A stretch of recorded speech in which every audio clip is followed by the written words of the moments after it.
சங்க இலக்கியங்கள் பதிற்று 10. எட்டுத்தொகையில் அமைந்த புறத்திணை நூல்கள் ஒன்று பதிற்று 10. சேர மன்னர்கள் 10 பேரின் சிறப்புகளை இந்நூலில் எழுதப்பட்டுள்ளது. முதல் 10ம் இறுதி 10ம் கிடைக்கவில்லை. ஒவ்வொரு பாடலின் பின்னும் துறை, வண்ணம், தூக்கு, பாடலின் பெயர் என்பவை இடம்பெற்றுள்ளன.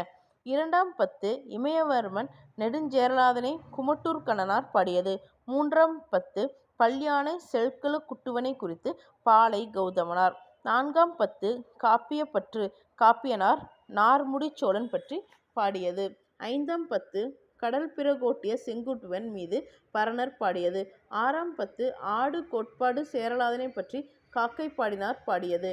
ஏழாம் 10 செங்கோட்கோ வாலியாதனை குறித்து கபிலர் பாடியது. எட்டாம் 10 தகடூர் எறிந்த பெருஞ்சேரல் இளம்பொறை மீது அரிசில் கிழார் பாடியது. ஒன்பதாம் 10 இளஞ்சேரல் இரும்பொறையை பற்றி பெருங்குன்றனார் கிழார் பாடியது. 1904 முதலில் பதிப்பித்தவர் உ. வே. சாமிநாத ஐயர்.